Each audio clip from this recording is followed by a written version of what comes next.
I am Togbi Nyaho Tamakloe the Sixth.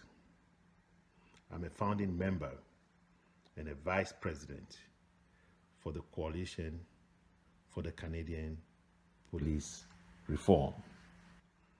I'm a former police commissioner in the city of Edmonton, Alberta. For over 2 decades, I served as a First Nations and a Municipal Chief Administrative Officer. I've also consulted for and chaired many organizations. I hold a master's in business administration. Our topic for today's webinar is, what is 21st century policing? To address this, we can expand our thinking and problem-solving capabilities by leveraging and tapping into ideas and processes that emerge from our rich, diverse, and multicultural society.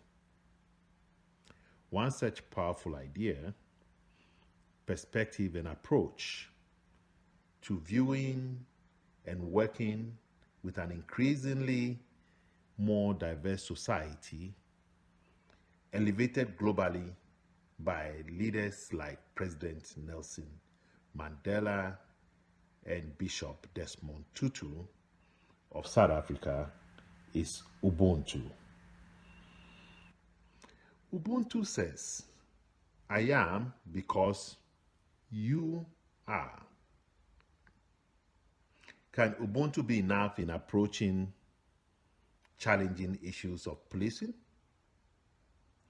Policing is an integral part of our democracy. Policing exists to serve and protect our communities. Over time, our societies have undergone changes and have become more diverse and multicultural.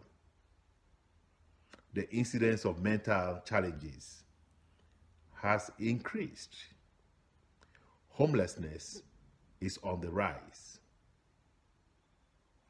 To deal with the nature of this new and complex society, there's the need for more and more professionally trained people. The concept of Ubuntu requires one to be attuned to and to develop a natural emotional intelligence and worldview to put oneself in others' shoes. To understand others' perspective and to work together with others to co-create solutions that preserve the common human dignity, to be each other's keeper. If policing is to be effective, it needs to professionally adapt to the societal needs of the 21st century and to adopt a more highly communicative, intercultural, multicultural, and interpersonal approaches, and to explore and borrow from proactive, diversity and rich ideas such as Ubuntu. When I became a police commissioner in 2011, I quickly learned a lot about the police. My earlier fears and cynicism about the police were replaced by a high sense of respect for them. I saw them at close hand, presenting themselves very well at our commission meetings. I went on a ride along with them across the city. I flew on Air One helicopter with them as they provided night security, safety for the people of Edmonton. I saw the endless sacrifice of beat officers on the street and their love of their community. I attended their barbecues and spoke directly with them. They were humans like us. I saw their humanity, which also included their vulnerability. They had their good days and they had their bad days. They were high achievers. It is stated that only 2% of our community members can ever become police officers.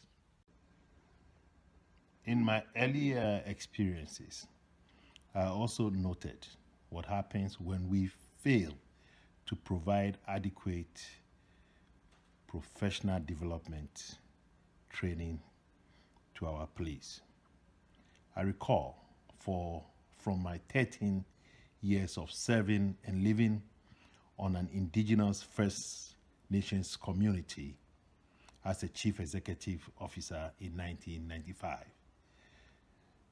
The community was pleased by the RCMP. It was difficult for the RCMP to provide effective service due to the call distance. It usually took about an hour to arrive at the scene of the incident. To address the problem of distance, the new police officers were employed and required to live in the First Nations community.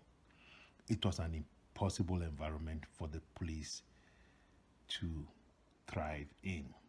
They were not professionally trained for it.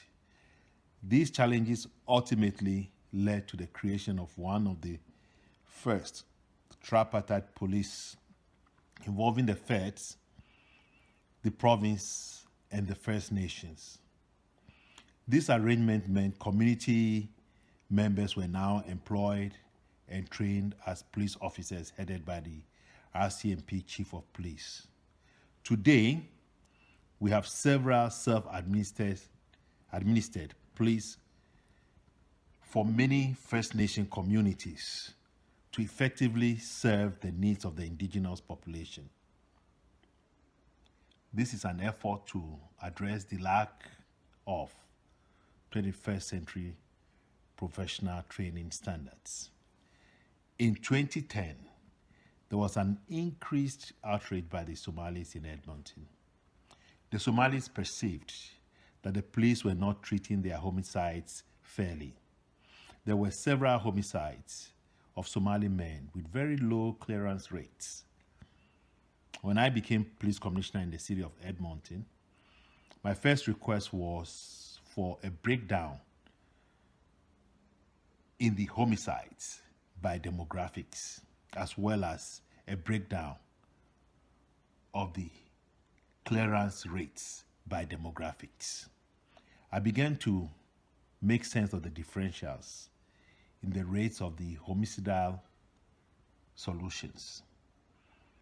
It was perceived by the Somalis that the police did not understand their culture, and therefore their investigative methods were futile. Their continuous request is for the hiring of police officers who were community members, who spoke their language, who understood their culture. This request may as well speak to the need for 21st century police professional training standards. In May of 2010, the whole world came to a shocking standstill with the brutal murder of George Floyd by the police. There were other police deadly use of force that led to the loss of lives of people such as Richard Brooks, Levi Rodney, Chantel Moore, Michael Brown, and many others. Dr. John Lilly, a former medical doctor and a former police commissioner, and Dave Cassels, an international police consultant and a former police chief. Both wrote op-eds speaking to an obvious solution: the need to professionally train our police officers in Canada and to standardize their training via a national college. This will not only provide economies of scale, but also provide a single avenue for continuous improvement through evidence-based research for use by all police agencies in Canada. I concur with this reasoning. I presented to the mayor and council of the city of Edmonton and sent to them our work titled Black Africans Policing and Government, edited by Dr. Sinseta Pilani. It is estimated that majority of people killed by police shooting are young male between 20 and 40. Given the fact that our youth are our next leaders, this places a burden on us to find a solution to this problem. The arrest and incarceration of mentally challenged and homeless people require new professional and resource increased approaches. The call for the use of the concept of Ubuntu to address the issue of compassion in policing is a long-awaited one. The police exist because of the community. We exist because of others. This simple but complex construct can only be achieved in the medium of an increased professional environment with high emotional intelligence, communication, multicultural and interpersonal trained personnel. Thank you.